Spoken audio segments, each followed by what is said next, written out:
Magandang buhay! Ayan, magandang araw na naman po sa inyong lahat mga palangga ko. Nandito na naman po ang inyong lingkod, Triple C Cooking, at maghahatid na naman po tayo sa inyo ng masarap na recipe, masarap na ulam na talaga namang swak na swak ngayon sa ating panahon, o diba? Tapos na ang tag-init at medyo naulan-ulan na, kaya naman swak na swak ang ating recipe for today. Ayan, ang masarap at may patwist na sotanghon soup, chicken sotanghon soup, o diba? Kaya naman mga palangga, siguradong magugustuhan ito ng inyong mga kids. Kaya ano pang inaantay ninyo? Di watch nyo na yung full video. Don't forget to subscribe my YouTube channel. Arat na!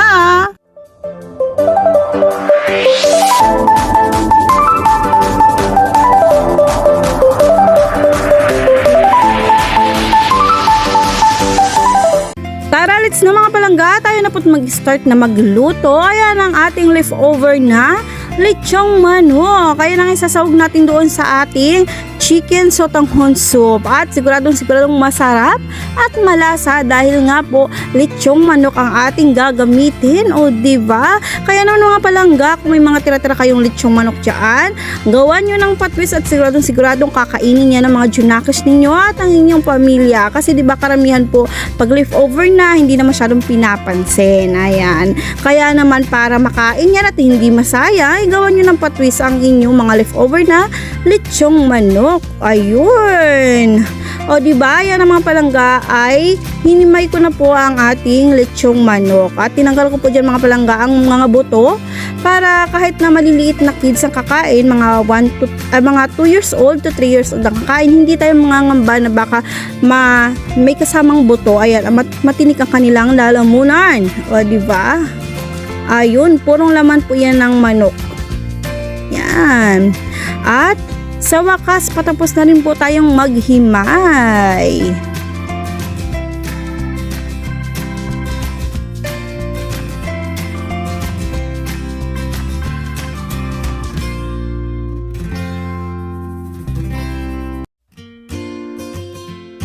So, ayan na mga palangga, patapos na po tayong maghimay ng ating chicken lechon or lechong manok. Ayan, at isi-set aside po natin yan mga palangga at mag-start na po tayong maghiwa ng ating pang mga ibang sangkap kagaya ng mga gulay at syempre ang ating sibuyas at bawang. At nahiwa ko na po yan mga palangga para hindi na masyadong mahaba yung ating video, o diba? Ayan ang ating nabiling gulay sa market. Ayan, yung sari-saring gulay. Yan yung pang chop suey at mayroong ganyan din na pang pakbet. So, syempre dahil nga sotanghon soup ang ating recipe for today, syempre yung pang chop suey ang binili natin. Ayan, kompleto na yung mga palangga. Mayroon na yung sayote, cabbage at mayroong carrots at beans. Yun. Kaya naman mga palangga, mag-start na po tayo maghiwa-hiwa. Unahin natin hiwain yung sayote. O, diba?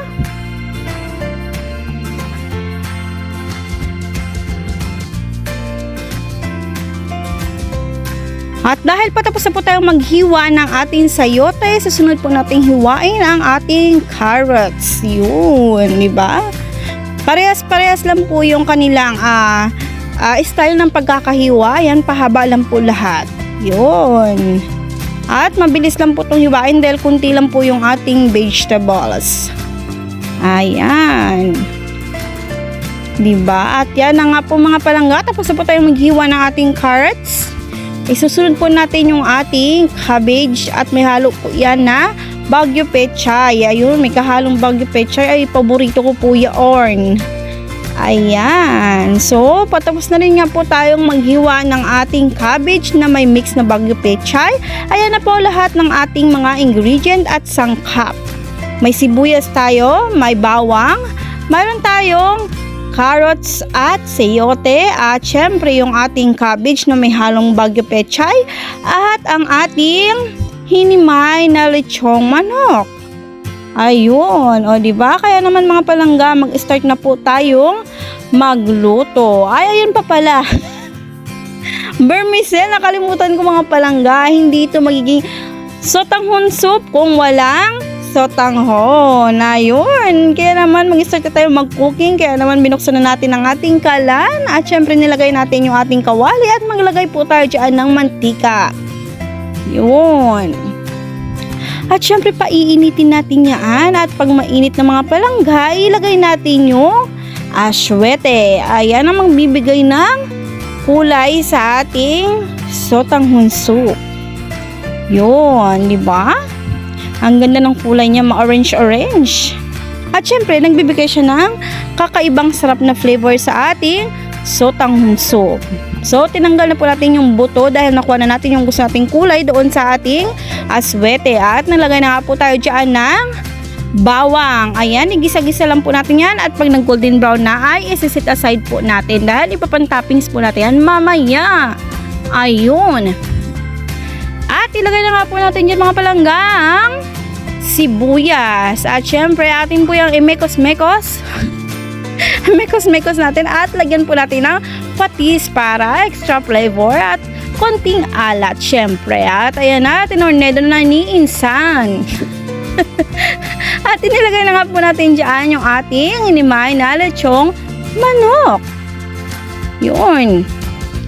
Ayan, at haluin po natin para mag-mix yung patis at syempre yung sibuyas at aswete.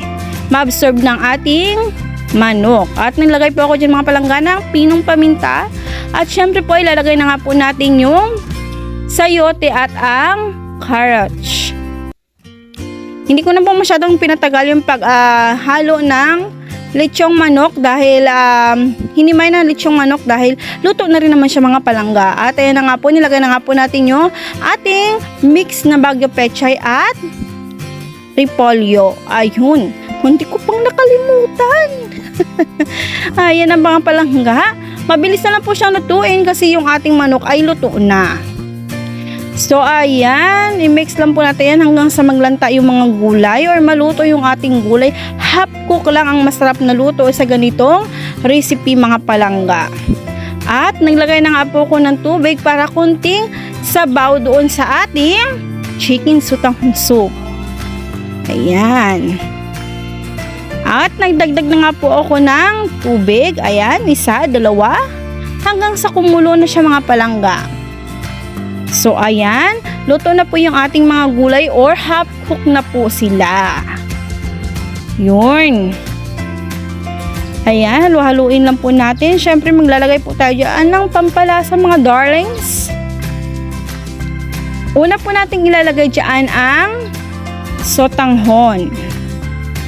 Ayan. O, diba? Parang naging gulay na may kunting sotanghon. Ang dami pala ng gulay ko. 2 piraso lang yun pero napakadami. Or dahil konti lang talaga binili kong sotanghon. Ayan. Pero okay lang yan. Ang importante masarap. At ayan na nga po mga palangga. Naglagay po ako ng chicken cubes. At hindi na po ako naglagay ng salt. Patis lang po at saka chicken cubes. Ayun. Para lasang-lasa ang manok. Char. Ayan, nakita din yung sotanghon at luto na siya mga palangga. Konting kulo-kulo na lang yan at ready to serve na. Swak na swak ito sa maulan-ulan na panahon or umaambon-ambon at medyo mahangin. Masarap maghigop ng sabaw, o diba? O sabi niya, okay kayo, kaya naman mag-presentation na tayo mga palangga. Ayan na nga po ang ating gulay. O, matakam kayo. Kaya naman mga palangga, kung gusto nyo pong masubukan ang recipe ito, aba naman, subukan niyo dahil napakasarap at siguradong magugustuhan ng inyong pamilya at swak na swak sa inyong mga budget. Ayan, thank you so much po sa inyong panonood ng aking YouTube channel. Sana po hindi po kayo magsawang manood at sumubaybay sa aking mga upload. And please don't forget to subscribe and click the notification bell para updated kayo sa aking mga paluto uploads. Ayan! Thank you so much po. Bye-bye!